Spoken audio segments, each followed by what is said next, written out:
E aí, pessoal? Tudo bem? Vocês estão me vendo aí? Alguém entrou? Epa, tinha um negócio aqui. Não sei se o Instagram está avisando. Tentei fazer a live uma vez, não funcionou. E engraçado, né?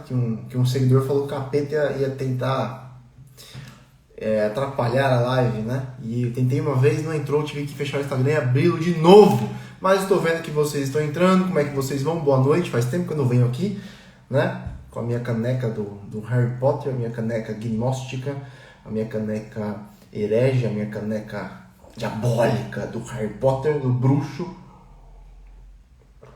Vamos aí dar 2 minutinhos para que as pessoas possam entrar.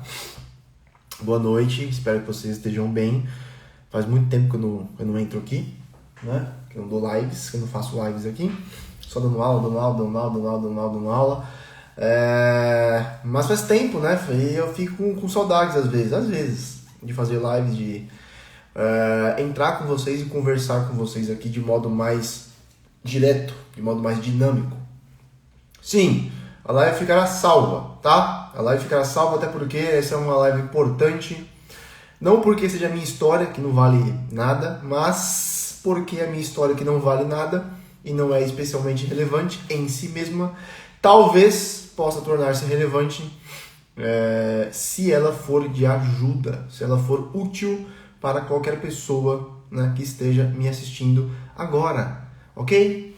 Beleza? 2 minutinhos, mais 1 minutinho para o pessoal entrar.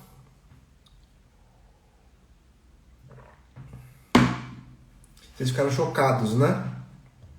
Vocês ficaram chocados com essa notícia, né? Vocês ficaram chocados no final de semana. Eu imaginei.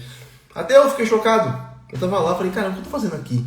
Realmente tá acontecendo isso? Finalmente eu parei de enrolar e eu estou aqui de fato. Caramba, não é possível. Mas foi possível, né? Foi possível. Eu batizei minha filha. Eu me batizei sob condição. Minha esposa batizou sob condição.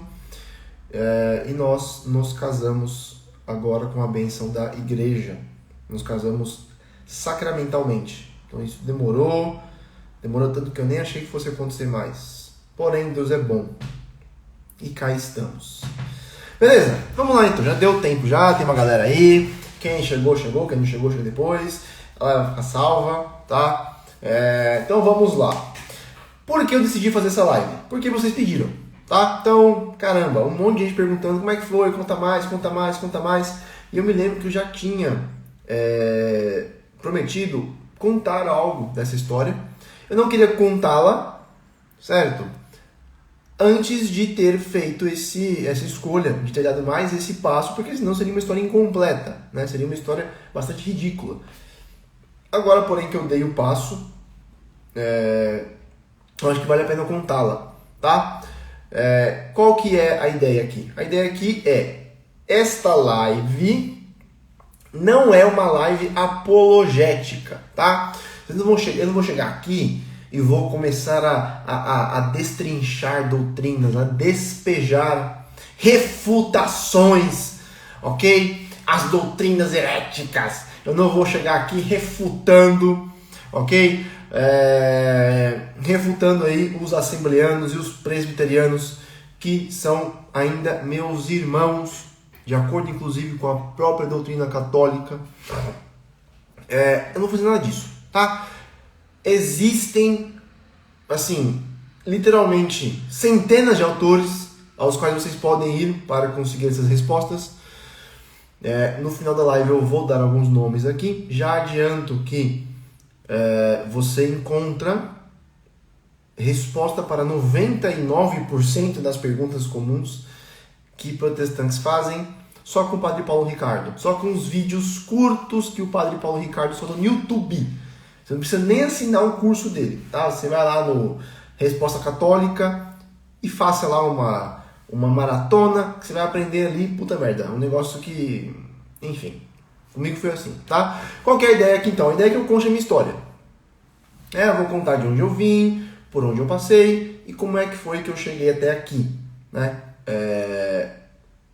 O que me influenciou, quais autores me influenciaram, o que me segurou, quais foram as dúvidas principais, blá blá blá, blá blá blá, blá blá blá, né? Em suma, por que raios alguém que nasceu na Assembleia, passou pela Presbiteriana, acabou chegando na Católica, tá? Não achei que isso fosse relevante para ninguém, mas vocês manifestaram bastante interesse nisso, então cá estamos, beleza? Vamos lá então, pessoal, como é que é a minha história? A minha história começa quando a Maria e o Valdir, eles se conheceram e um ficou apaixonado pelo outro, e não foi assim que começou, tá? Minha mãe, na verdade a minha avó, né, a minha avó materna, ela é de Pernambuco, tá? Pernambuco, é isso mesmo. Então, ela foi casada com meu avô, obviamente. Meu avô era um sujeito bastante instável, bastante violento, bastante xarope, né? Era um dos famosos coronéis lá de Pernambuco, tá? E minha avó teve uma vida muito sofrida. Meu avô tinha condições financeiras, tinha dinheiro, mas era um xarope, ele gastava tudo com bebida, com puta. De vez em quando batia na minha mãe, nas minhas tias, etc. De modo que minha avó sofreu bastante. Minha avó, ela era...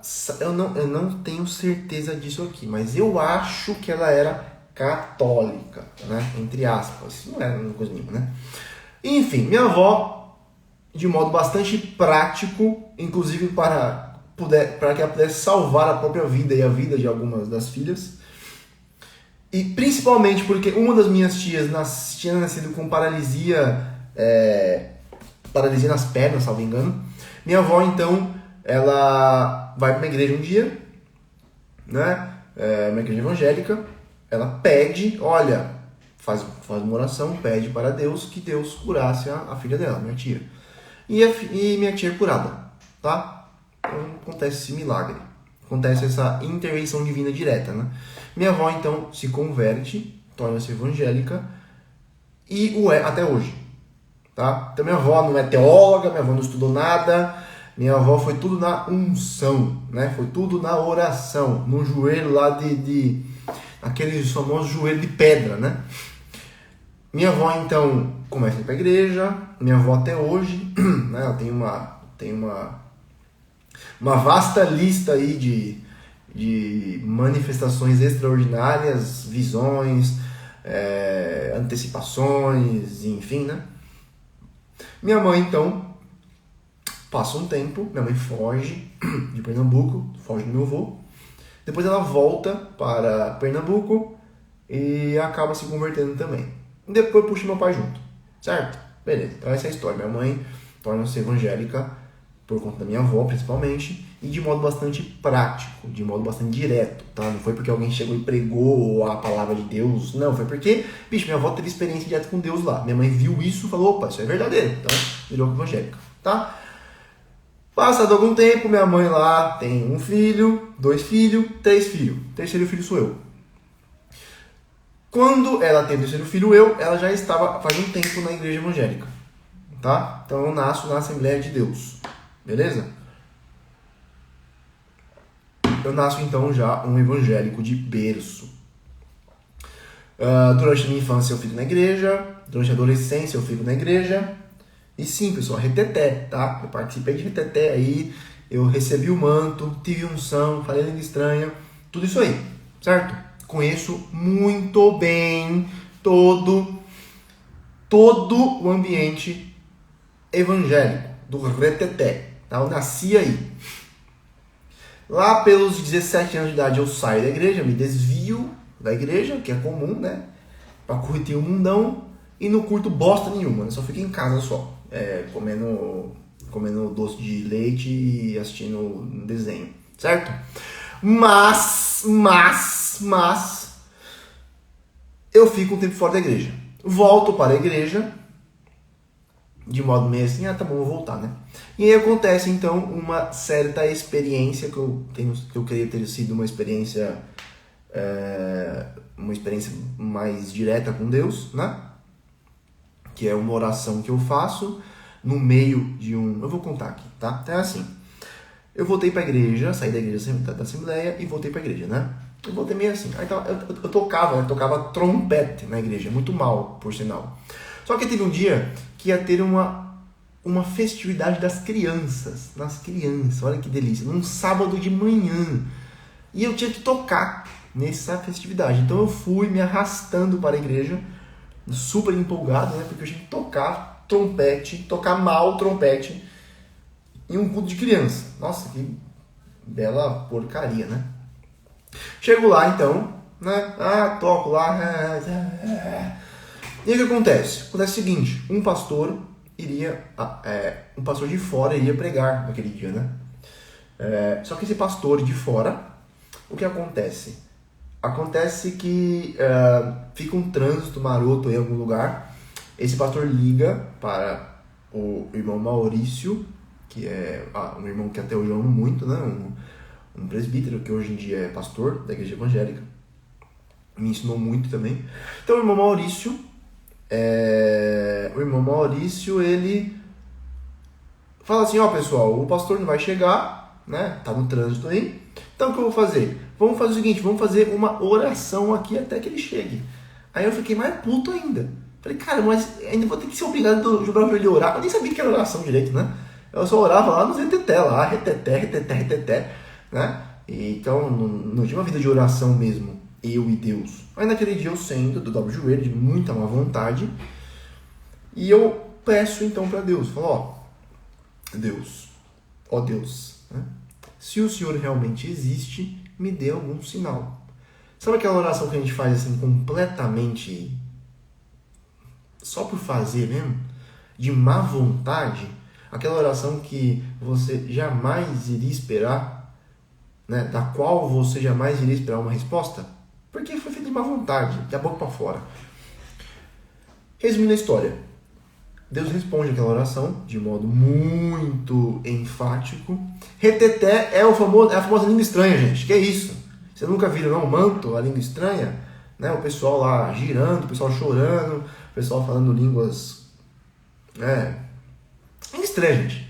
Shalbanai, essas coisas aí, tá? Então é isso aí. Então, nesse dia Deus responde de modo bastante enfático, tá?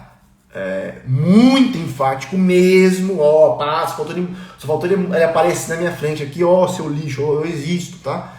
De modo que eu levantei, né, um homem renovado, e eu falei, cara, não preciso, Deus existe, Deus existe mesmo, caramba.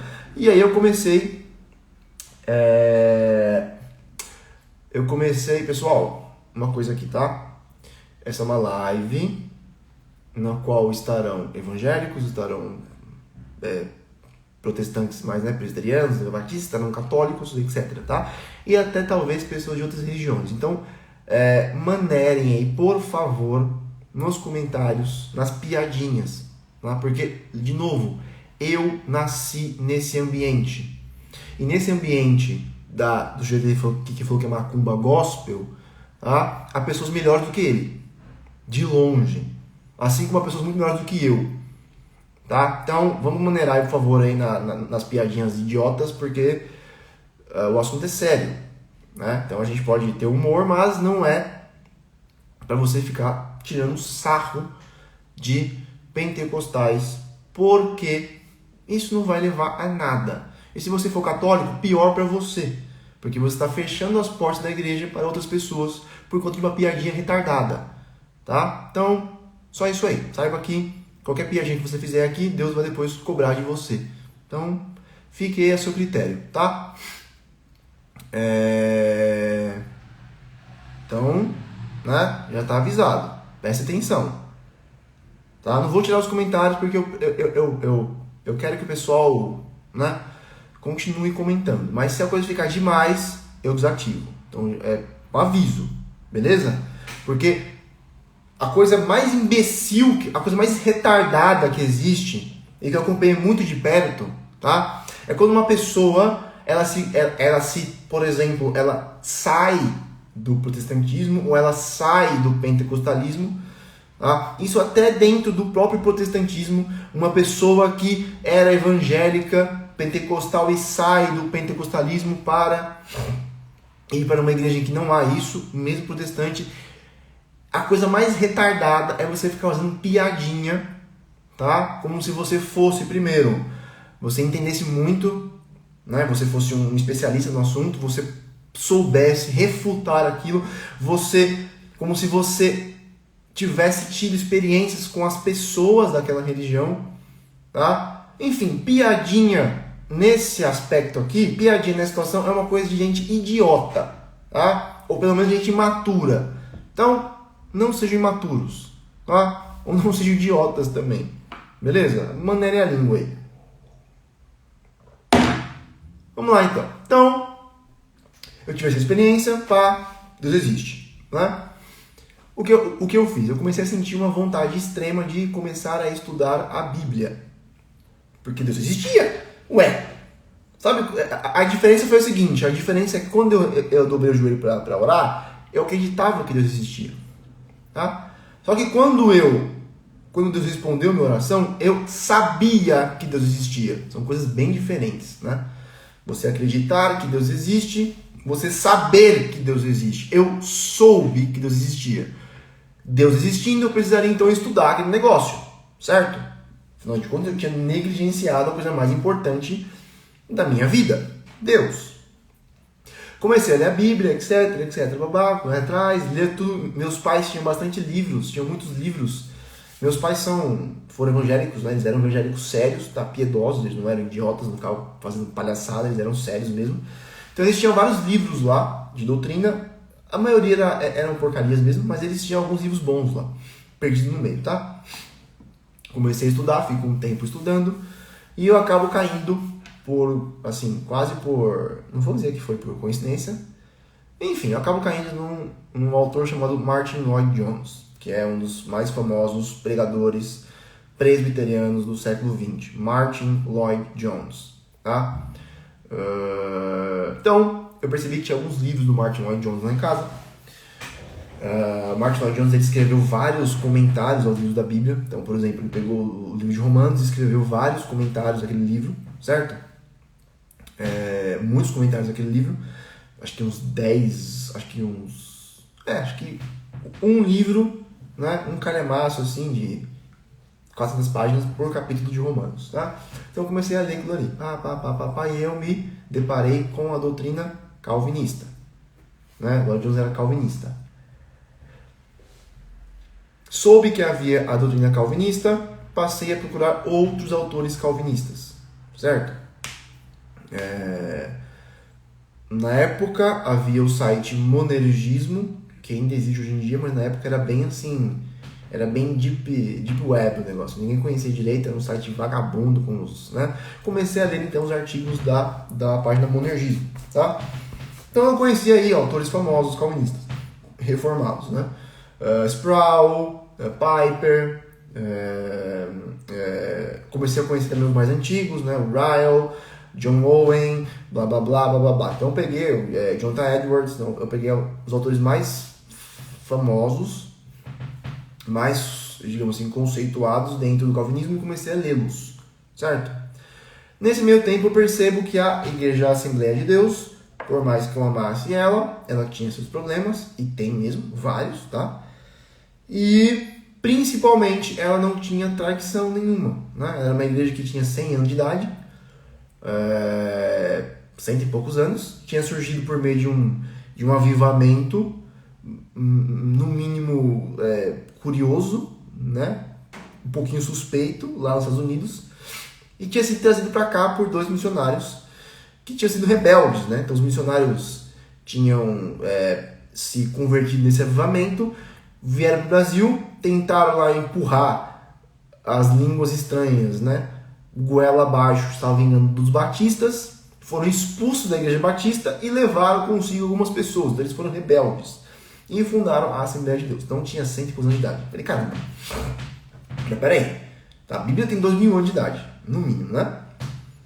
Então Cristo aí, não, 2000 anos não, é bem mais de 2000 anos, né? Desculpa, Cristo viveu e morreu há 2.000 anos. Antes de Cristo já havia toda uma tradição de milhares de anos. Então, peraí, então tem uma coisa estranha, né? A igreja, a Assembleia tem 100 anos de idade. O que é isso, né? Então, levado por essa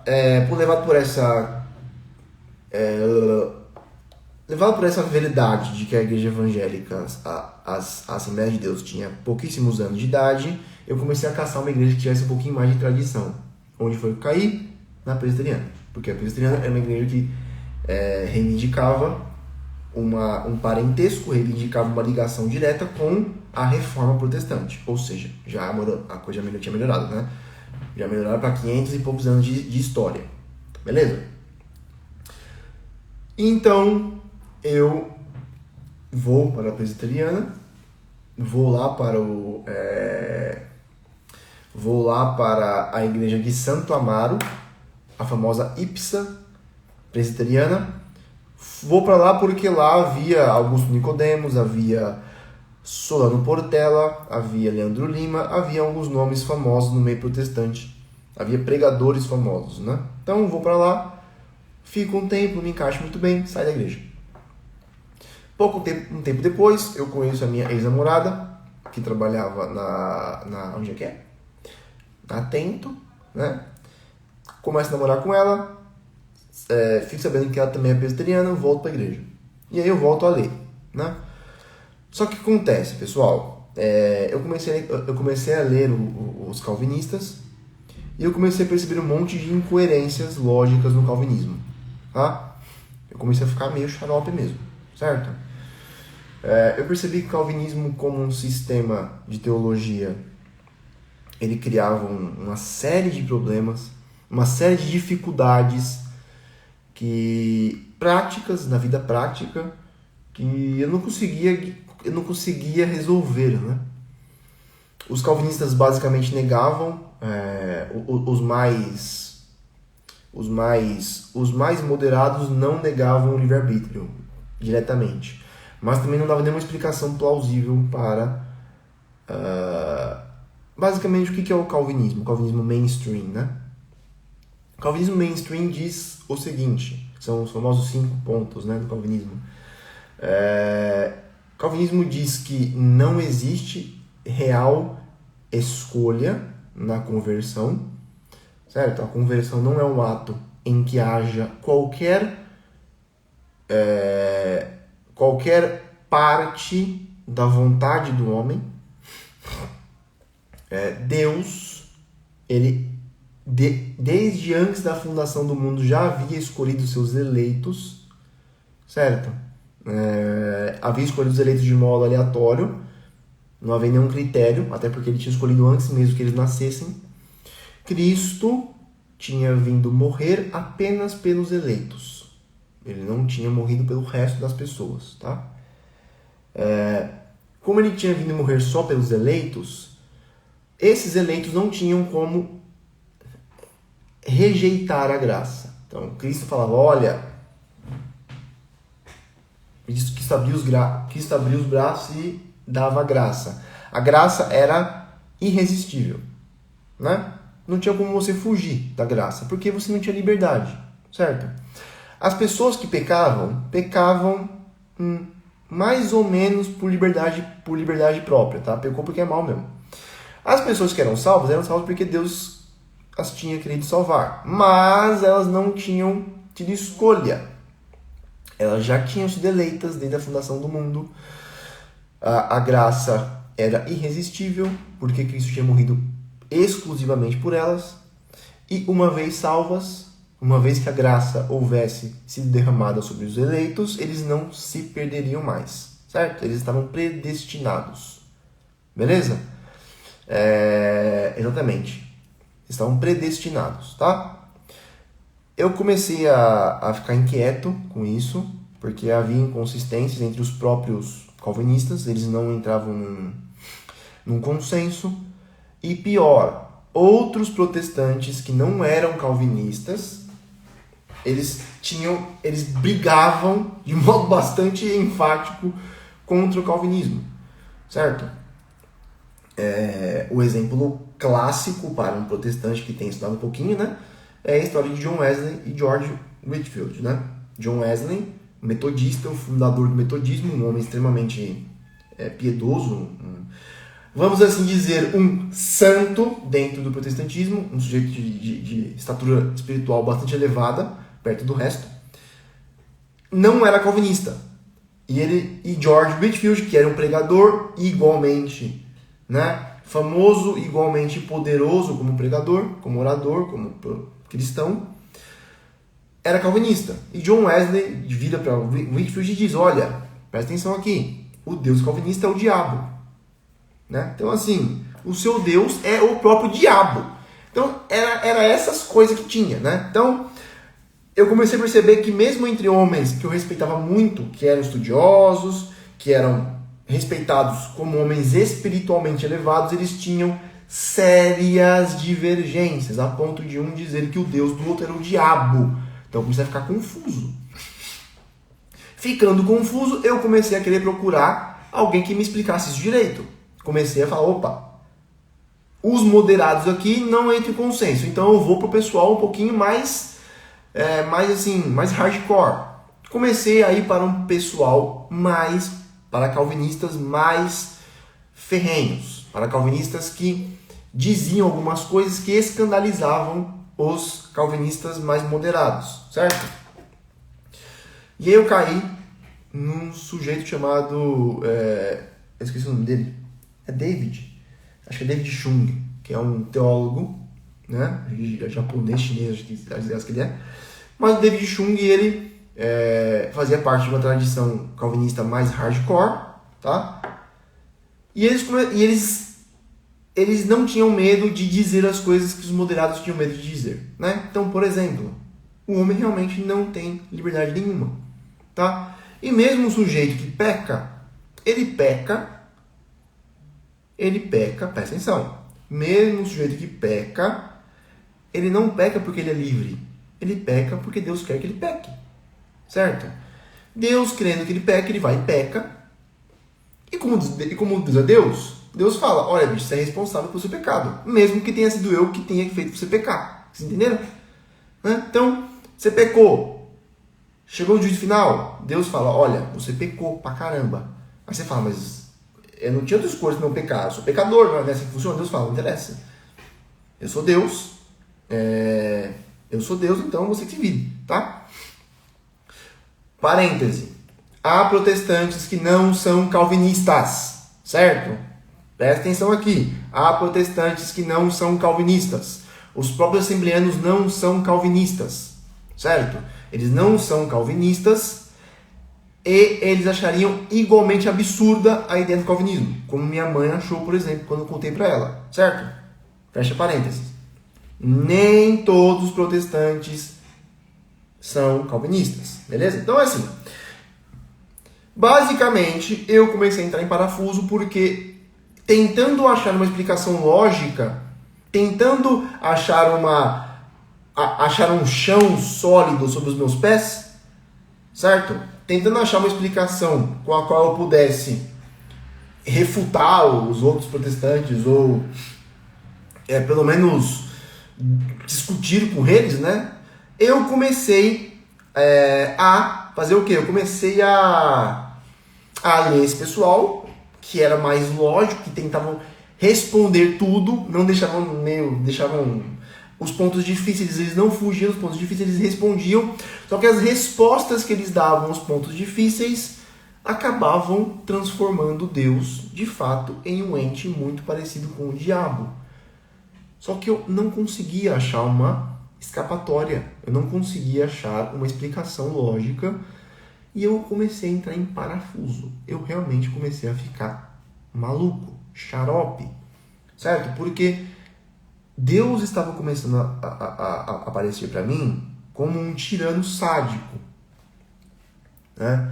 Como o próprio diabo.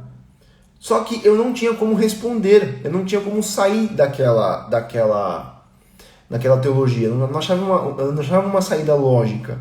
De modo que eu estava preso. Eu estava preso com um Deus que me parecia o diabo, incapaz de, com as minhas próprias forças, fugir daquela armadilha lógica. Então eu comecei a ficar meio xarope, tá? Pessoal, vamos lá.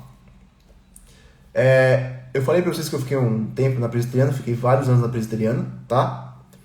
Eu vou dizer o que eu acho aqui, nunca falei isso publicamente, certo? Tô falando agora e talvez, inclusive, se houver algum presbiteriano aqui que participou comigo lá que estava na igreja junto comigo, talvez ele fique, inclusive, ofendido, tá? Mas eu tenho, assim, pela minha experiência, eu acho que a esmagadora maioria dos protestantes calvinistas não pensaram direito lá no calvinismo.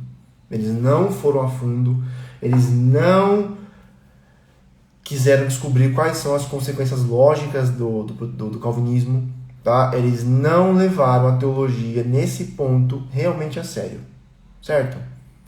Eu levei, eu sofri, e eu não achei uma escapatória. O que acontece então?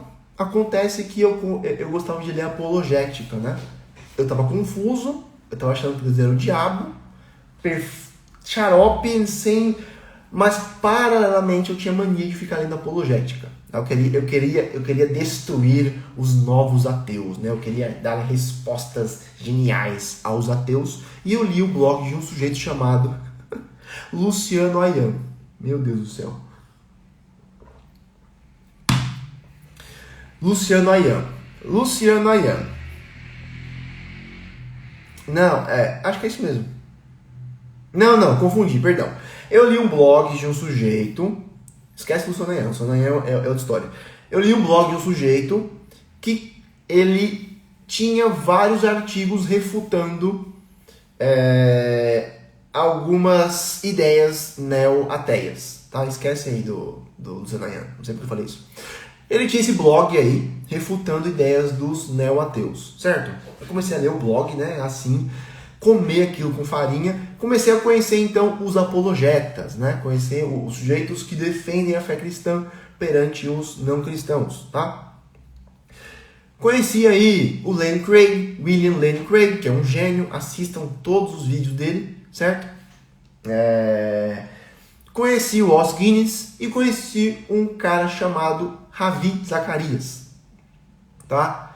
Ravi Zacarias é um apologeta indiano, bem famoso e bastante bom, tá? Ele faz umas palestras bem boas. E a ideia dele é, vamos aqui mostrar para o pessoal não cristão que a fé cristã não é idiota, certo? Em um dos vídeos do senhor Ravi Zacarias, ele cita uma frase, um parágrafo, na verdade, que me deixa assim... Eu fiquei absurdamente chocado com aquilo. Eu nunca tinha lido algo assim parecido, né? Nunca tinha lido algo tão forte, tão genial. E aí, no final da citação, ele cita um nome, né? O nome do sujeito. Ah, ele faleceu? Ah, eu não sabia disso. Minha nossa, Deus o tenha. Que os seus esforços sejam recompensados pelo Pai. Não sabia disso. Mas enfim, ele cita um parágrafo de um autor chamado G.K. Chesterton. Ele cita um parágrafo de ortodoxia, tá? Eu fico absolutamente chocado com aquele parágrafo. Aquele era maravilhoso, era genial. É um parágrafo que Chesterton diz que os novos revolucionários não têm nenhuma lealdade e, portanto, não poderiam ser revolucionários, porque para que você possa ser um revolucionário, você precisa ter uma doutrina fixa pela qual você destrói outras doutrinas. E os revolucionários modernos eram céticos completos e não tinham nenhuma doutrina fixa. Então eles gastavam todo o seu tempo destruindo as suas próprias bombas, ou desarmando suas próprias bombas. Sei de cor o negócio, tá? Falei, meu Deus do céu! Caramba! É isso aí então? Esse cara existe? Aí eu fui na internet e achei um livro, que é esse aqui até hoje. Essa edição da Mundo Cristão. Ironicamente, uma editora protestante. Nessa época não havia nenhum livro do Chesterton reeditado. Os católicos, assim, não caminham para ele, tá? Depois, né, reeditaram, que é ortodoxia, e vai sair a minha tradução desse negócio. Então, comecem a imaginar como é importante para mim essa tradução. Eu li Ortodoxia. Li, assim, blau, igual li em 2 dias, tá? Eu fico absolutamente chocado com o livro. Telísia, Ortodoxia serve para ateu? Serve, tá? Se você entender o livro, é um dos melhores livros, na verdade, para ateus, tá? Então, eu li o livro Ortodoxia, e uma passagem Ortodoxia, salvo engano, no 2º capítulo, Chesterton, ele está criticando, ele diz que os modernos tinham a ilusão de que o que deixava as pessoas doidas era a imaginação desenfreada, tá? Então se você fica aí viajando na maionese, você vai ficar louco. Chesterton gasta um capítulo inteiro para mostrar que, na verdade, o que deixa as pessoas loucas não é a imaginação desvairada, é a razão desvairada, é a razão sem fundamento, é o raciocínio lógico sem outros elementos que o tornem vivo, encarnado. Raciocínio lógico por si mesmo pode deixar você louco. Então já comecem a fazer a ligação aí. Raciocínio lógico, louco, calvinismo, eu quase ficando louco, tá? Chesterton, então, dá o exemplo que salvou a minha vida, me livrou mesmo da morbidez, me livrou dessa armadilha lógica que eu tinha criado para mim mesmo com os calvinistas mais hardcore, tá? Qual que é a imagem? A imagem é o seguinte, ele fala, a razão, o raciocínio lógico é como um círculo. O círculo é perfeito, certo? Como o meu raciocínio lógico me parecia perfeito e inescapável. Chesterton diz, olha, o círculo é perfeito, não tem escapatória, ele não tem ligamentos, ele é uma coisa só. Só que é um círculo pequeno. E há muitas coisas fora do círculo. Então o raciocínio lógico pode ser perfeito, ou aparentemente perfeito, tá? Ele pode estabelecer premissas e conclusões que se seguem daquelas premissas, de modo que você não consiga encontrar uma brecha para falar, opa, dessa premissa aqui não, é fechadinho, é perfeitinho. Mas ele pode estar errado. Mas você pode ter um círculo perfeito, você pode ter um raciocínio lógico que parece inquebrantável, e você pode ser um louco. Mais ainda, ele diz que os loucos são geralmente os sujeitos que têm os raciocínios lógicos mais perfeitos, justamente porque eles não são atrapalhados pelas coisas que pessoas normais têm. Senso de humor, por exemplo. Certo? Uma certa desconfiança de si mesmo. Uma certa crença de que você não é Deus. De que você não sabe tudo. De que há coisas no mundo que você ignora. Então, Chesterton usa esse exemplo do círculo para mostrar que o raciocínio lógico sozinho, ele não queria dizer nada. E aí eu fui salvo da armadilha lógica do calvinismo. Eu não viro católico aí, tá? Isso aí aconteceu quando eu tinha uns 20 anos de idade. 21 anos de idade. Só que o que aconteceu comigo? Chesterton, eu comecei a ler Chesterton muito. Tudo que era que ele tinha escrito, eu comecei a ler. Chesterton começou a operar um detox imaginativo, né? A minha imaginação era uma imaginação protestante, e a imaginação protestante é terrível quando se trata do catolicismo, tá? Qual é a imaginação protestante em relação ao catolicismo? Normal, né? A Igreja Católica é a Babilônia, a Igreja Católica é a sinagoga de Satanás, a Igreja Católica é a apóstata, a Igreja Católica foi a responsável pela deturpação do cristianismo. A Igreja Católica sequestrou o ensinamento de Cristo e o deturpou para seus próprios fins malignos ao longo de milênios. Enfim, era uma imaginação, imagens, tá? Imagens da Inquisição, imagens da Idade Média, negra, violenta, imagens de castelos mal iluminados, imagens, imaginação. A minha imaginação era muito sombria em relação à Igreja Católica. Eu não tinha lido picas sobre a Igreja Católica, tá? Mas a minha imaginação era terrível. Chesterton começa a operar um detox imaginativo. Por quê? Porque Chesterton, para quem já o leu, você saberá que Chesterton é talvez o autor mais solar, mais feliz, mais claro, luminoso, alegre. Né? É uma lufada de ar fresco. É risonho pra caramba. É extremamente feliz. De uma felicidade sobrenatural. Então Chesterton era duas coisas. Primeiro, ele era um dos escritores mais geniais que eu já tinha lido. Segundo, ele era o escritor mais feliz, mais inocente, mais solar que eu já tinha lido. E ele não casava com a minha imaginação.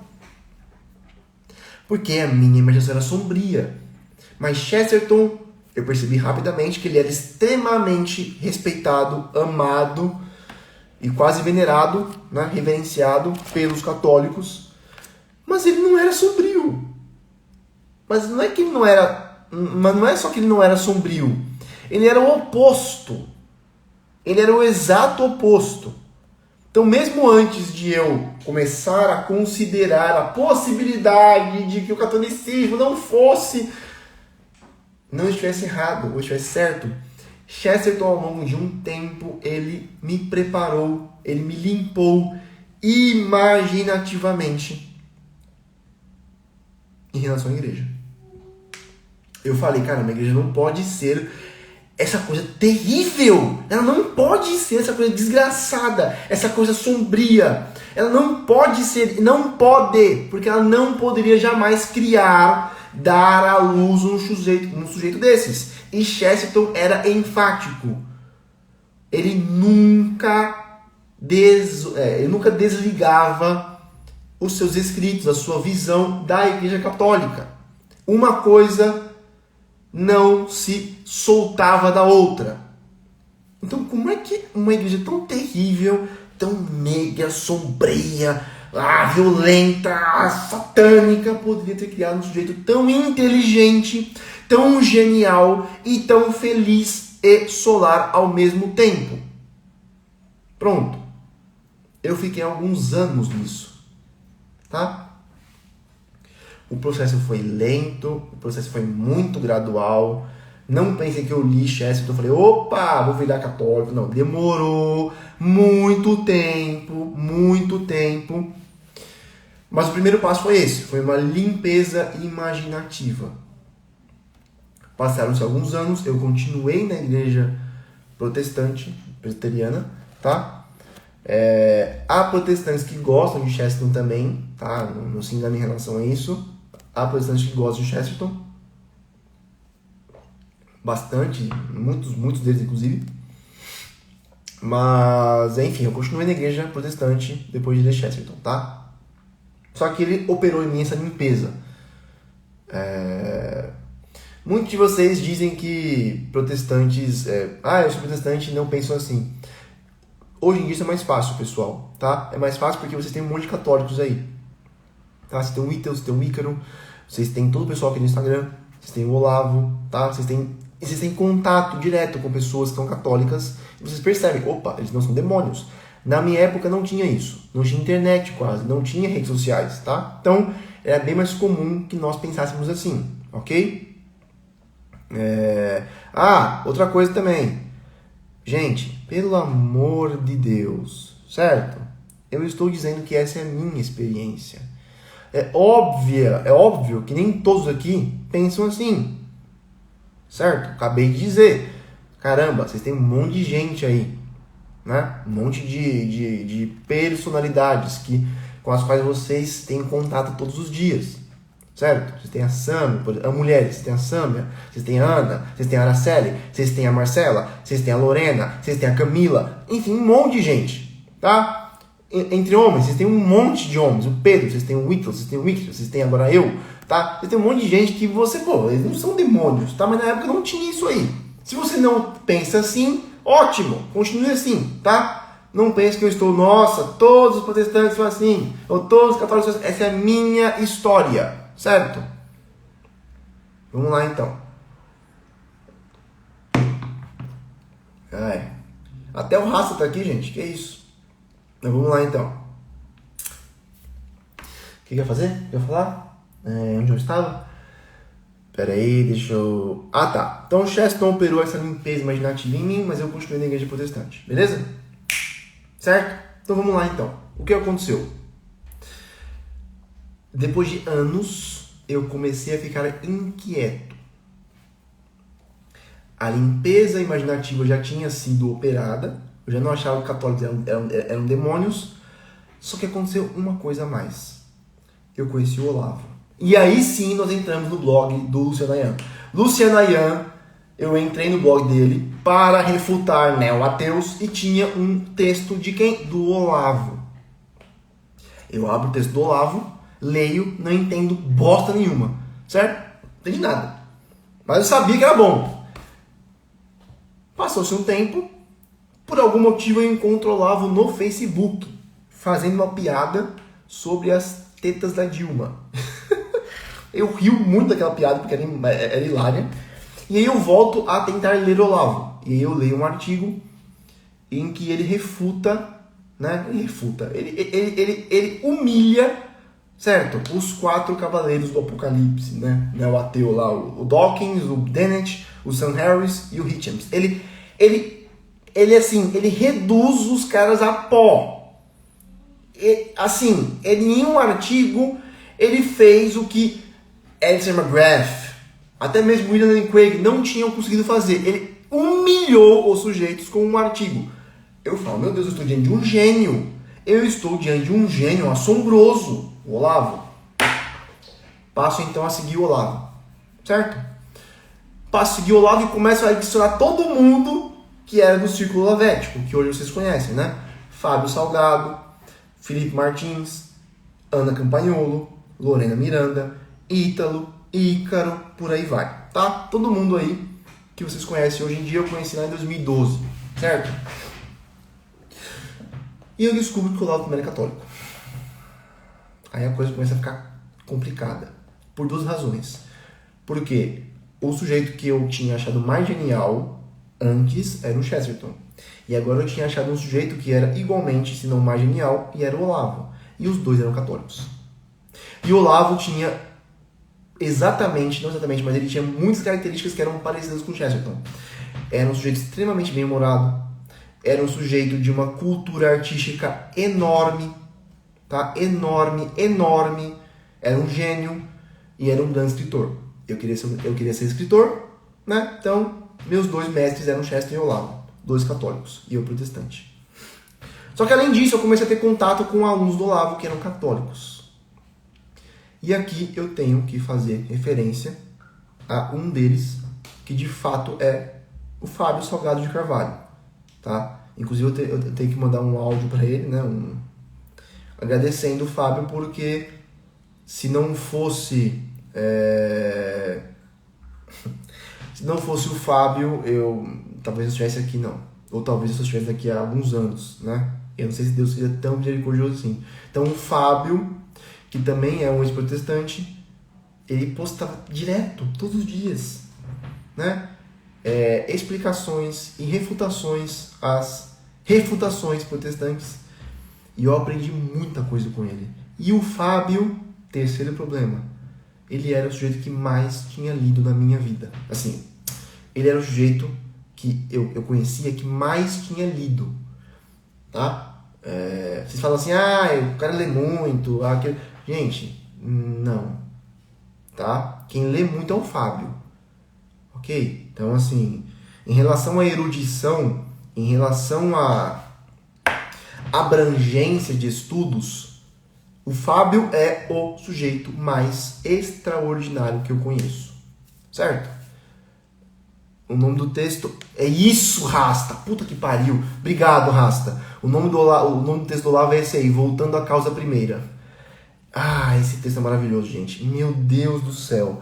Que coisa maravilhosa. Obrigado, Rasta. Então, vamos lá. Então, o Fábio era o sujeito mais erudito que eu conhecia.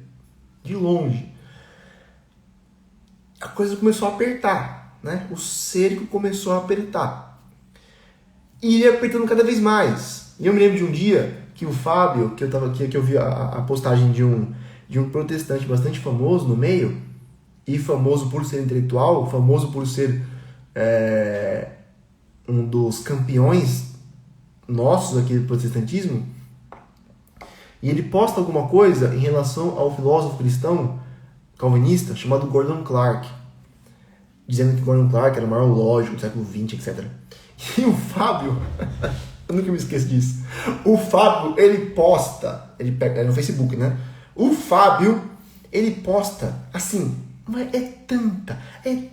mas são tantas referências de livros, esse cara aqui, isso é um absurdo, Gordon Clark é uma criança, lê esse cara, a coisa foi tão absurda que o sujeito que tinha feito a postagem apagou a postagem, tá? Aí eu falei, opa, então esse é o nosso campeão. O nosso campeão fugiu do Fábio com o rabo entre as pernas. Depois eu vi isso se repetir umas 2 vezes, né? Com outros campeões do protestantismo, fugindo do Fábio com o rabo entre as pernas, tá? Inclusive apagando comentários do Fábio. Coisas assim, patéticas, certo? Então a coisa começou a estreitar. Falei, opa, Chesterton, Olavo, Fábio. Lascou. Aí depois eu conheci outros. Falcon, né? Falcon, um sujeito de um brilhantismo assim, caramba, católico. Aí eu comecei a conhecer os autores católicos. Santo Tomás de Aquino, Santa Teresa d'Ávila, por exemplo, Christopher Dawson, né? Os escritores católicos, Graham Greene, e mesmo os autores protestantes que eu gostava muito eram quase católicos. C.S. Lewis, por exemplo, Huckmacher. A coisa começou a ficar o cerco começou a fechar.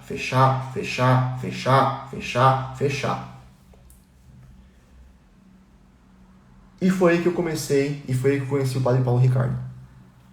Tá? Foi aí que eu conheci o Padre Paulo Ricardo. Conheci o Padre Paulo Ricardo anos depois de ter lido Chesterton e alguns anos depois de ter lido o Olavo, de ter acompanhado o Fábio, de ter lido alguns textos que o Fábio me mandou ler. De ter lido, por exemplo, alguns apologetas, especialmente o Dave Armstrong, que é um apologeta maravilhoso católico. Conheci o Padre Paulo Ricardo. E eu comecei a ter a coragem de encarar algumas questões específicas do catolicismo, tá? E aí a coisa ficou pior ainda. O cerco se fechou mais ainda, tá? Se fechou mais ainda porque era muito fácil você refutar o catolicismo do lado de cá, tá? Então, por exemplo, né? Vou dar um exemplo aqui. Os santos, comunhão dos santos. Então, um protestante diria o seguinte, você está orando a mortos, né? Então, inclusive isso é proibido lá em Levítico, né? Você não pode invocar mortos, tá? Então, é óbvio que você não pode rezar para santos, porque eles estão mortos, tá? E além do mais, e digo mais, tá? Não só isso aí é proibido, mas não há diferença entre você orar você mesmo e você pedir para um santo rezar por você. Ora, Deus escuta a sua oração, meu filho. Então para que você vai pedir para um santo? Aí você fala, faz sentido mesmo. Caramba, faz todo sentido. Só que aí, eu li um texto do Scott Hahn, e o Scott Hahn, ele deixava bem claro que no Apocalipse, né, no livro do Apocalipse, havia lá algumas passagens em que ficava muito claro que os santos que estavam no céu, eles estavam despertos, tá? Eles estavam entoando cânticos, eles estavam adorando o Cordeiro, Deus, certo? Ou seja, os santos estavam despertos, de acordo com o Apocalipse. Primeira refutação caiu por terra, de modo bem simples. E a segunda parte da refutação, mas peraí, você pode rezar para Deus diretamente, para que pedir para um santo? E, gente, nenhum católico, certo, que tenha 2 neurônios, vai dizer que você não pode orar para Deus. Meu Deus do céu! Olha, meu Deus do céu!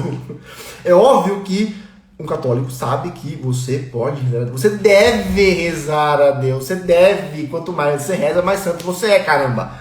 Só que os católicos diziam, olha, um santo está acima dos restos dos homens. O santo, digamos assim, tem mais intimidade com Deus. Deus escuta mais o santo do que você. E aí eu me lembrei de um exemplo bíblico, né? Me lembrei de um exemplo bíblico, que é o exemplo de Moisés, que é quando Deus vai destruir o povo, certo? Deus falou, esse povo aí, na boa, tem tudo que ir pro saco, tem que morrer mesmo, vou matar todo mundo. E aí Moisés, um único homem, sobe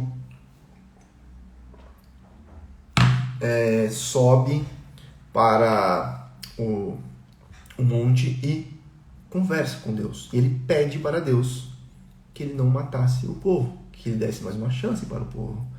E aí, por meio da intercessão de um homem, todo o povo, que era um lixão, nós aqui, né, aqui no fundão, o povo foi salvo. Aí eu pensei, caramba, mas tá aí, Moisés é um sujeito obviamente acima do resto.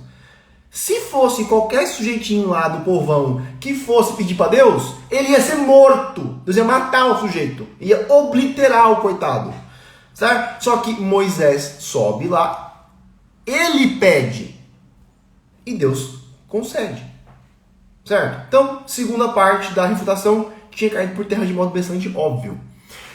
Resumindo a história, o que aconteceu? Todas as vezes que eu abordava um ponto problemático do catolicismo, achando que eu ia derrubá-lo facilmente, eu percebia que, no mínimo dos mínimos, os católicos tinham uma explicação na ponta da língua, e a explicação era geralmente muito mais detalhada, ou melhor, era sempre 1000 vezes mais detalhada do que a refutação que eu tinha na cabeça, tá? Então, o Rafael aqui... Rafael, é o seguinte... eu acho uma péssima ideia você tentar refutar isso aqui na live, tá? Como é que é? Eu acho uma péssima ideia fazer isso, tá? Como eu te falei, a live não é apologética, você pode tentar, eu acho que vai ser bem frutífero, tá? Se você quiser fazer isso, você precisa então ir até os textos do catecismo e escrever uma refutação sobre isso. Só toma cuidado, se você levar isso a sério, você vai acabar se convertendo, igual o Newman, tá? Então fica esperto aí. Beleza? Então, sempre que eu achava que eu iria derrubar o negócio, puta merda, vinha a resposta aí, que coisa idiota. Você tinha pensado, você achou que realmente a gente achava isso? Não, a gente acha isso. E eu falava, cara, não faz sentido. Segundo ponto, não funciona apologético. Eu estou contando a minha história, tá? Mas tudo bem, né? O que eu ia falar? Tá. Segundo exemplo, Maria, né? Virgem Maria, Nossa Senhora. Que é um dos pontos mais problemáticos para protestante, né? Então eu me lembro lá de que eu falei, Maria, católicos acham que Maria... assim, eles colocam Maria acima de Cristo. Ou no mínimo colocam Maria no mesmo patamar de Cristo. Isso é um absurdo, né? E aí eu fui ler, né, o que os católicos diziam. Maria é a criatura mais elevada. Está acima de anjos, está acima de qualquer homem, está acima dos santos, está acima dos profetas. Ela está acima de todas as criaturas. Só não está acima da Trindade. Meu Deus, isso é idolatria pura e simples, Raul. Como é que não pode ser idolatria? Meu Deus, isso é idolatria, Raul. Essa é a definição. Aí eu me lembro de que eu li,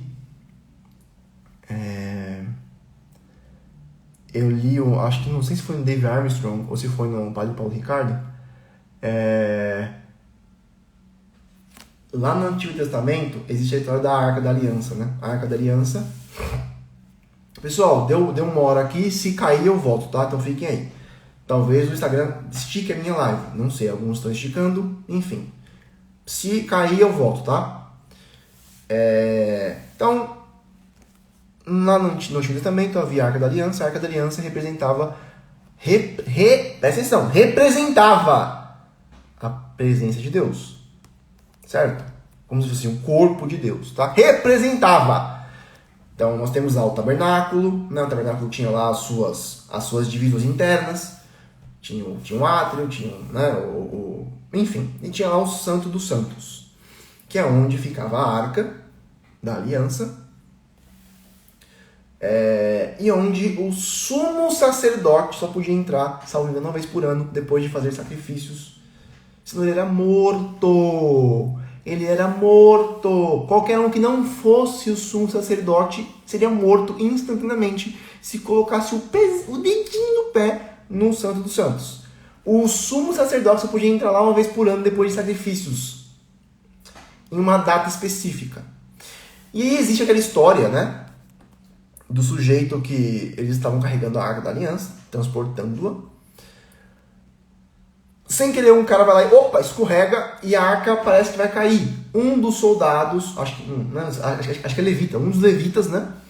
Ele vai amparar a arca para que ela não caia. Só para que ela não caia. Ou seja, ele tenta fazer algo bom, né? Meu Deus, vai cair a arca. Ele toca na arca e morre. Certo? E aí, o texto dizia assim...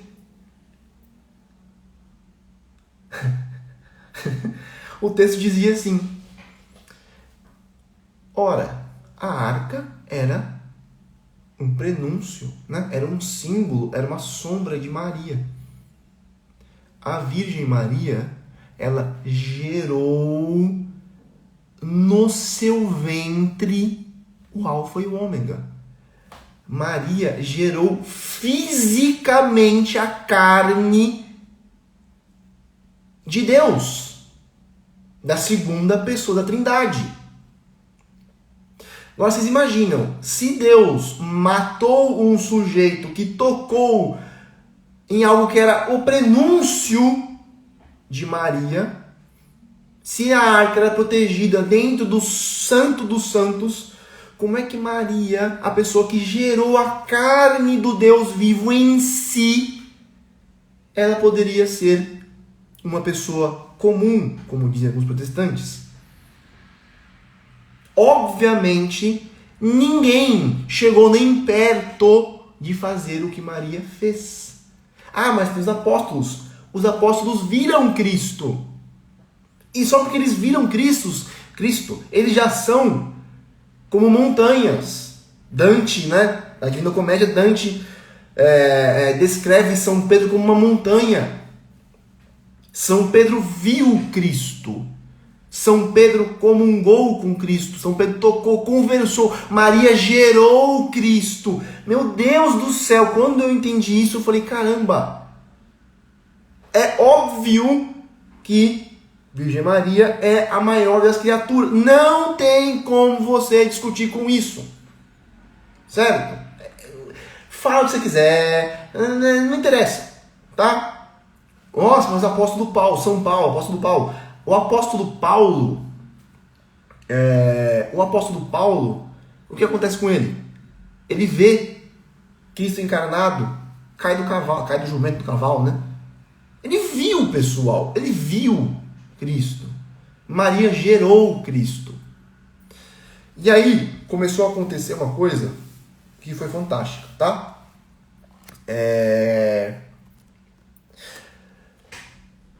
Eu comecei a perceber que o catolicismo, ele tinha uma série de graus, tá? Ele tinha uma série de graus. Então havia uma hierarquia muito bem estabelecida.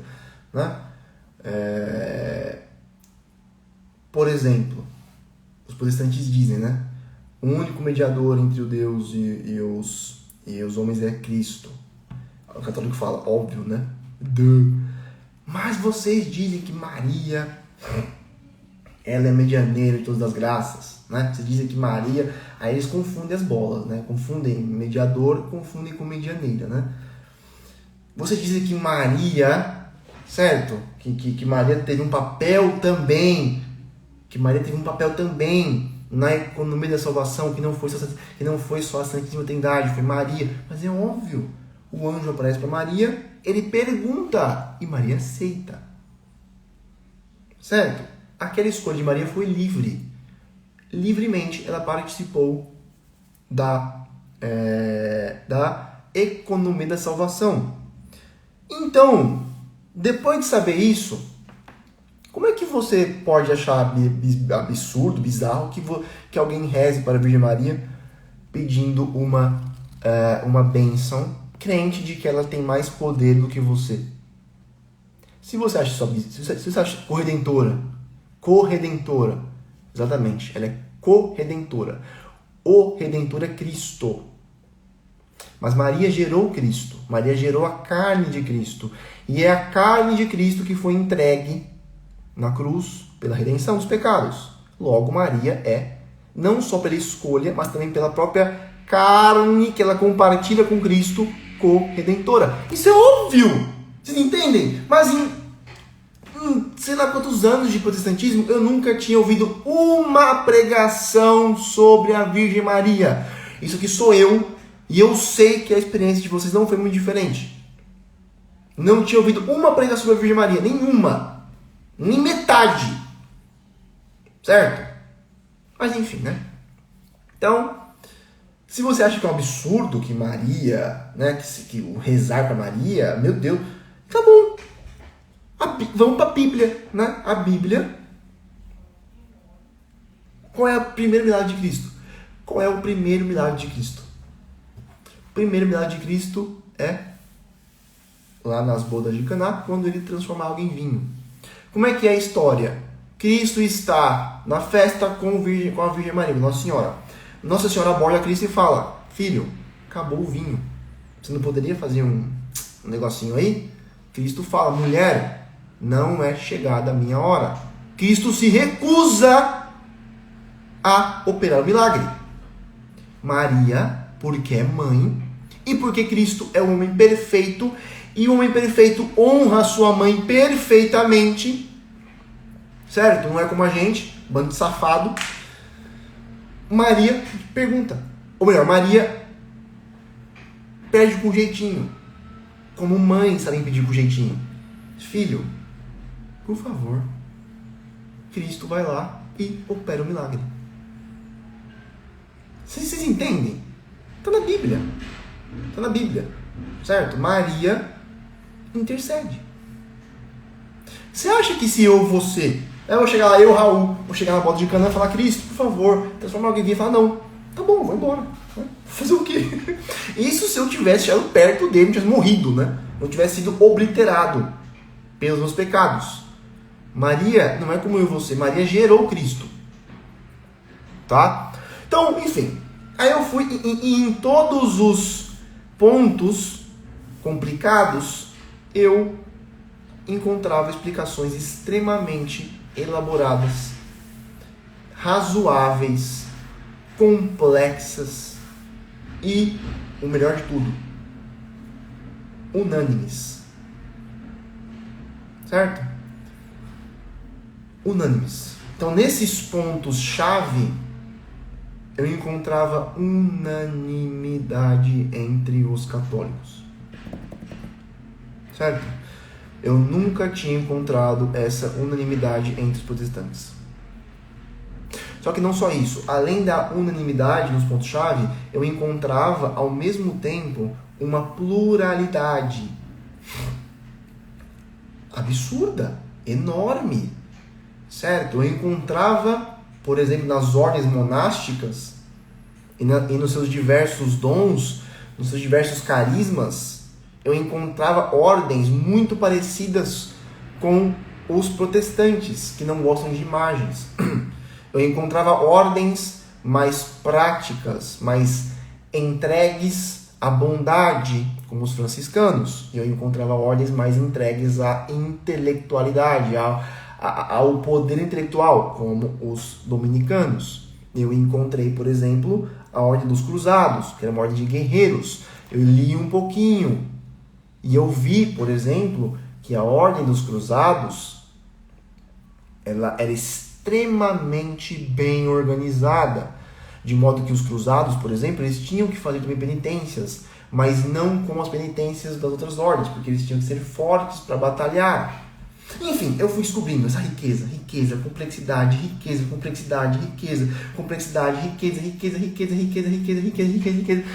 e não acabava mais.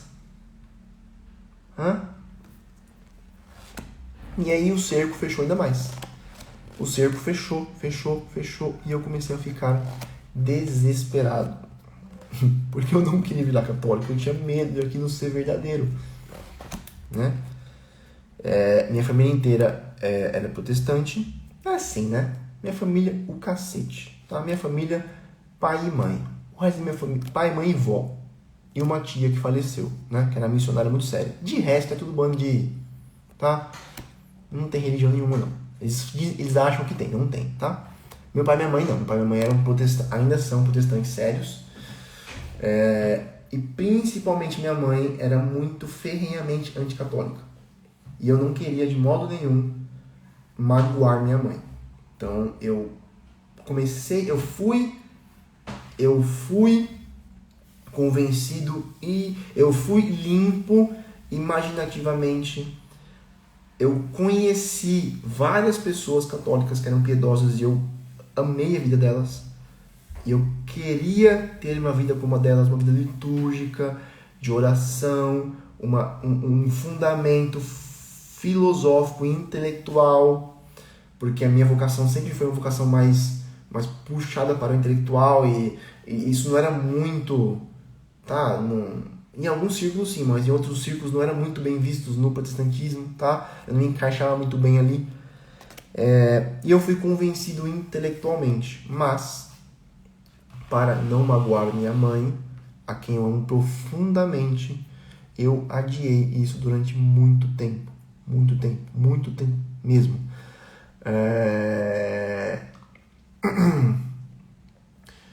E aí o que aconteceu foi que eu fui adiando. E eu me lembro de antes de eu me casar, quando eu falei, cara, eu preciso me casar, né, com a Camila, etc. Eu não tinha dinheiro nenhum, certo? Eu não tinha como casar, tava ferrado, não tinha dinheiro, não tinha diploma, não tinha nenhum horizonte de nada. Aqui vamos abrir um parêntese, né? Que é muito importante. Quando eu conheci a Camila, minha esposa, eu estava quase no auge dessa crise, né? Vou salvar a live sim, pessoal, pode deixar, tá? Vou salvar a live sim, fiquem tranquilos. Eu estava no auge dessa crise, né? E a Camila, minha esposa, ela queria namorar comigo, eu não queria, porque eu era um safado, um salafrário, que só queria ficar zoando, né? Era um tranqueira. E aí teve um dia que, depois de tentar terminar com ela várias vezes, eu usei a Camila era protestante, tá? Eu conheci a Camila na Assembleia de Deus também. Inclusive, eu fui professor dela na escola dominical, quando ela era novinha. A Camila tem 7 anos de diferença de mim. E quando ela ficou mais velha, nós começamos a sair, tal, ambos protestantes ainda. E aí teve um dia que eu queria terminar com ela, e assim, eu terminava, ela voltava, caramba. E aí teve um dia que eu tentei usar a carta na final, né? Cheguei assim, falei, peraí, Camila, vem aqui, vamos conversar. Olha, a gente tem que terminar porque não vai dar certo. Porque, olha, aí eu fiquei assim, né? Meu Deus. Porque pro protestante, isso é escandaloso, tá? Olha, eu estou virando católico, eu acho. Estou com medo. Aí eu fechei o olho assim. E abri os olhos devagar, esperando ver o rosto estupefato dela. Esperando vê-la já correndo de medo. clamando o nome de Jesus, falando língua estranha de medo. E ela estava com a cara pra mim assim, ó. Não, tá bom, ok. Tá bom, ok, acontece. E aí eu comecei a... a minha carta falhou, e aí eu comecei a conversar com a Camila sobre o catolicismo. Ela ficou absurdamente empolgada. Meu Deus do céu, ela ficou muito empolgada. Eu fiquei, caramba, eu comecei a explicar as coisas pra ela. Eu falei, caramba, cara, tá aí mais um sinal, né, de que... Resumindo a história, a Camila acabou entrando em um colégio católico e ela começou a ter práticas religiosas muito antes de mim, certo? Então, eu fiquei um tempo fora aí, me afastei, fui um safado, sem vergonha, vagabundo, e a Camila continuou na escola praticando, né? Inclusive conversando com o padre, participando de missas, etc. Ou seja, ela participou de uma comunidade, né, católica. Ou seja, o círculo se fechou ainda mais, né? Eu não tinha como... Até minha namorada, que depois virou noiva e agora é esposa, e também estava virando católica. Falei, cacetada! Que coisa, né? Que coisa! E aí, voltando aqui, eu me lembro de quando eu estava para casar, eu não tinha dinheiro. E aí eu falei, cara, eu preciso ganhar dinheiro. Eu tive uma ideia maluca de abrir um crowdfunding, abrir um financiamento coletivo para o Chesterton, né? Então, eu faço parte da Sociedade Chesterton Brasil.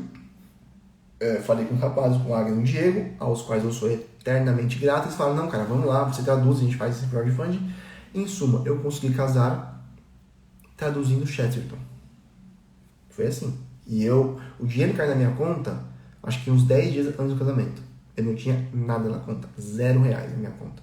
Tá? Então, por isso que eu nunca vou deixar de traduzir Chesterton. Porque sem ele, eu não teria me casado. E eu tenho quase certeza de que ele está no céu intercedendo por mim. Tá? E aí, antes de ir, né?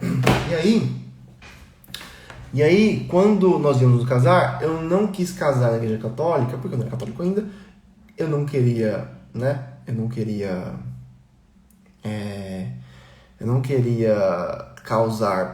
magoar minha mãe. Eu não queria causar problemas com a minha avó. Lembra da minha avó? Né? A pessoa que começou tudo.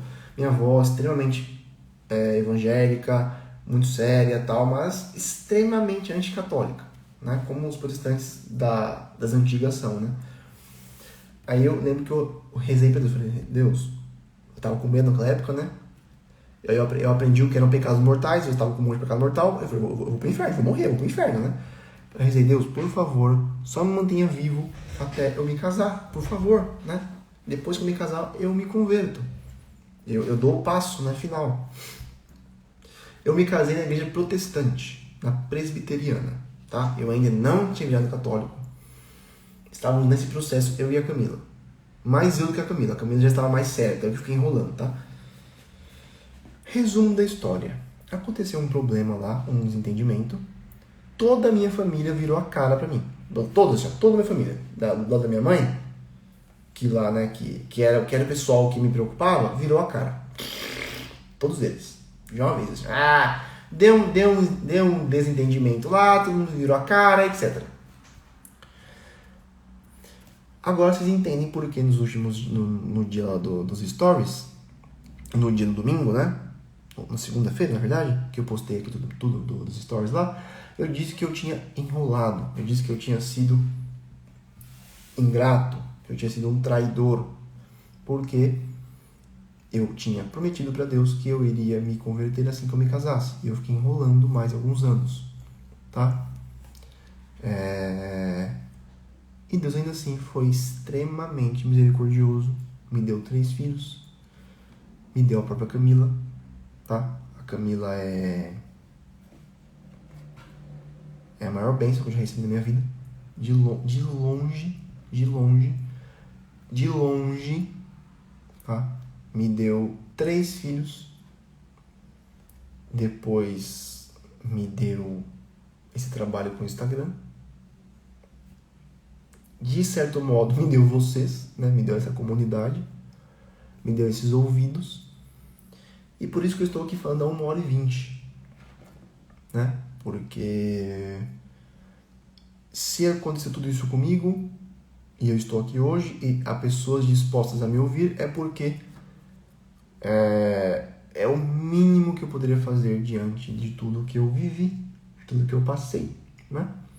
Deus me esperou, Deus me chamou gentilmente, mesmo quando eu não queria, mesmo quando eu virava as costas, mesmo quando me afastei de modo muito sério, parei de rezar, parei de fazer tudo, comecei a cagar e andar, basicamente, né? Pra tudo isso. E Deus me esperou, né? Deus, todas as vezes que eu dava uma brecha, Deus me chamava gentilmente. E Ele foi tão, mas tão, mas tão misericordioso que Ele inclusive deu uma chance de nos casarmos de novo. Porque o primeiro casamento foi muito complicado, tá? Para vocês terem uma ideia de como foi complicado meu casamento, lá na presbiteriana, a minha família tinha ficado nervosinha, né? Eu tinha chamado 2 tios meus para serem as testemunhas e os 2 não apareceram no casamento. Simplesmente não apareceram. Foda-se, não vou. Não foram pro casamento. Minhas 2 testemunhas. Um dos meus padrinhos, que era meu primo, também não foi. Cagou e não foi também. Sem avisar. Então eu fiquei lá no dia sem testemunhas, sem padrinho. No mesmo dia, com muito esforço, eu tinha conseguido fechar um buffet para acho que 100 pessoas. Cortei o máximo que eu pude e coloquei vários primos meus. Mas eu não consegui chamar minhas tias e meus tios, né? Porque não tinha como. Esses meus primos cagaram também e não foram pro buffet. Foda-se. Não falaram nada pra mim também. Eu nem sabia que eles estavam nervosinhos. Então eu tive, assim, uma tia minha, né?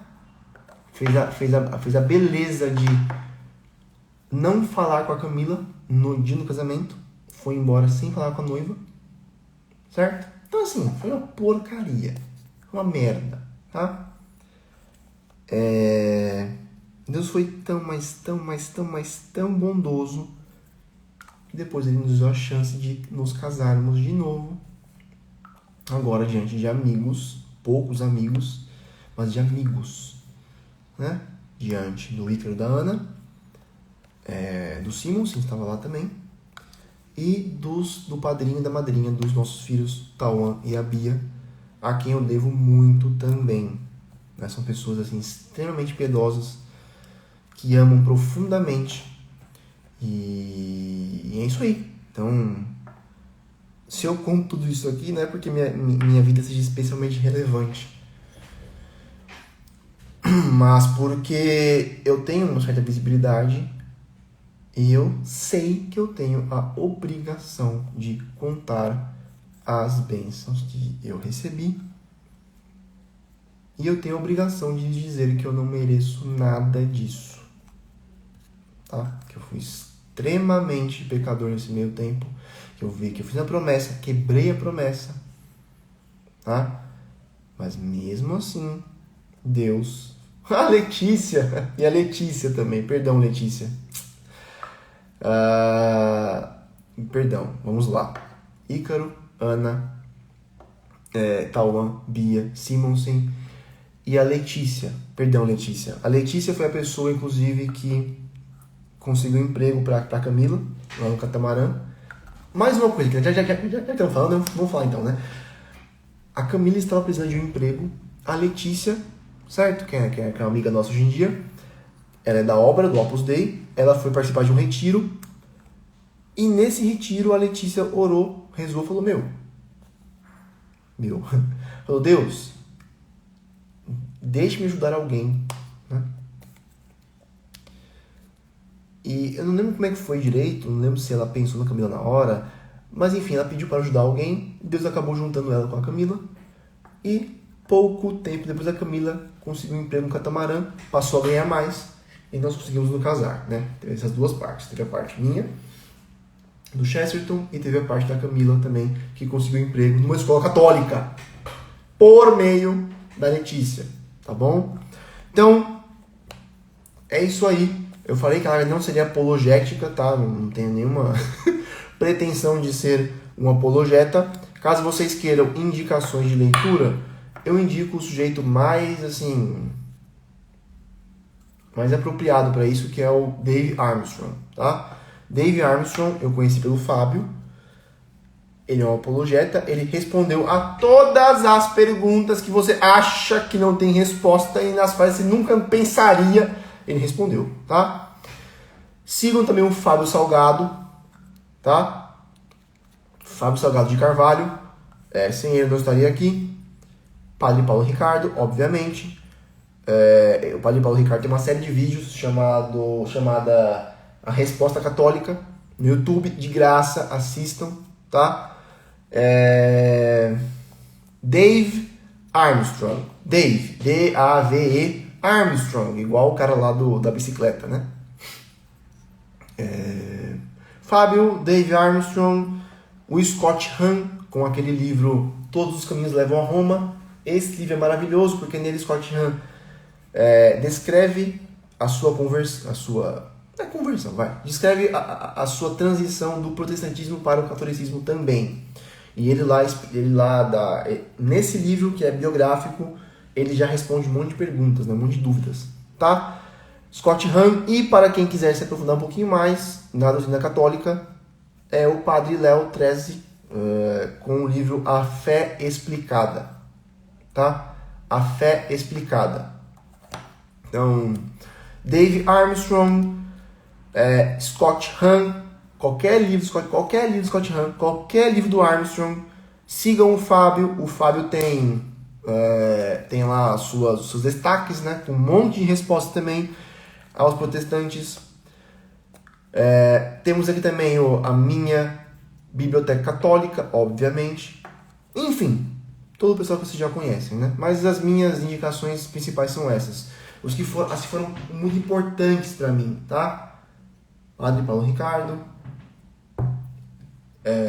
Fábio, Scott Hahn, Dave Armstrong, tá? E mais para trás, as minhas duas influências, meus dois mestres, sem os quais eu não teria chegado aqui, Chesterton e Olavo, né? Inclusive eu achei engraçado que um rapaz aqui falou, né? Ai, o Olavo não reconhece a autoridade do Papa, né? Tome cuidado. Ai, ai. Pessoal, eu quero deixar bem claro isso aqui, tá? Pra vocês.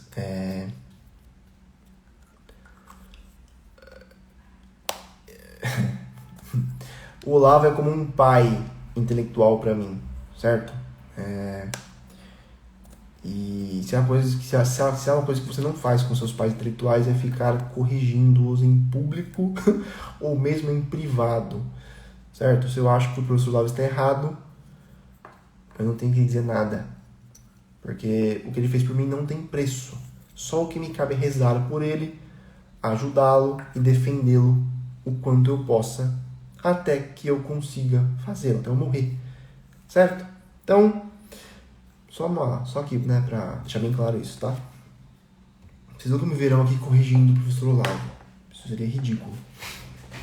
Então, tem aquele artigo que o Rasta, obrigado Rasta, jogou aqui, né, pra gente, que é o De Volta à Causa Primeira, do Olavo. Foi esse artigo que eu li, no qual ele no qual ele brinca com os neo-ateus, como se fossem bonequinhos de cera, tá? De massinha.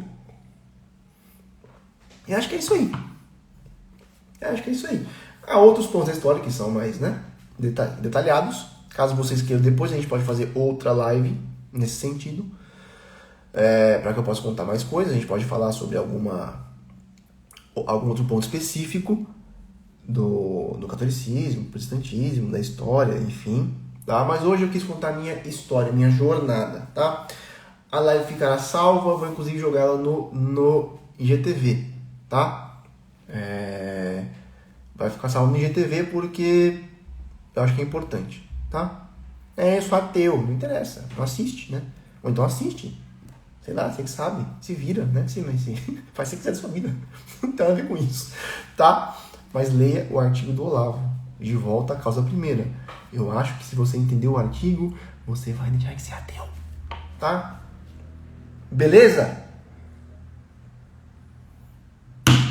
Pessoal, obrigado pela atenção. 1h30 de live. Vamos fazer isso mais vezes, né? Eu gostei muito de falar com vocês, de conversar com vocês.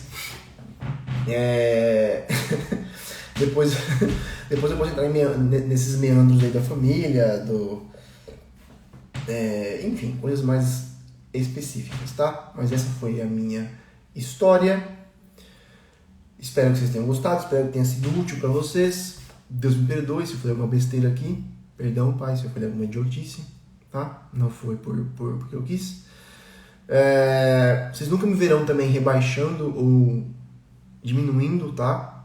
Os pentecostais ou os presbiterianos, certo? Não é assim que funcionam as coisas, tá? Se não fossem eles, eu também não estaria aqui se não fossem eles, ok? Então eu tenho respeito, eu tenho muitas pessoas que eu conheço que estão lá e as quais eu amo do fundo do meu coração, tá? Tanto pentecostais quanto presbiterianos. E é isso aí, pessoal. Hoje eu sou católico, graças a Deus. Espero que eu consiga fazer algo que preste. Nem a Camila me ouve, mas se ouve, né, Letícia? Sua paga-pau. E espero que tenha sido útil, que vocês tenham gostado aqui. E é isso aí, pessoal. Acabou o assunto. Beleza?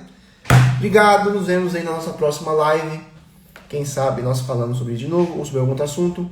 Eu vou fazer isso mais vezes. Eu vou entrar aqui e conversar com vocês, que é legal, né? Porque eu falo pra cacete. Eu gosto de falar. Vocês se separaram 1h30. E é isso, pessoal. Obrigado, nos vemos aí na próxima live sobre algum assunto aleatório ou não, tá bom? Fiquem com Deus e lembrem-se, o Fábio leu mais livros do que você e todas as pessoas que você conhece juntas. Só queria falar isso. Tchau, até mais.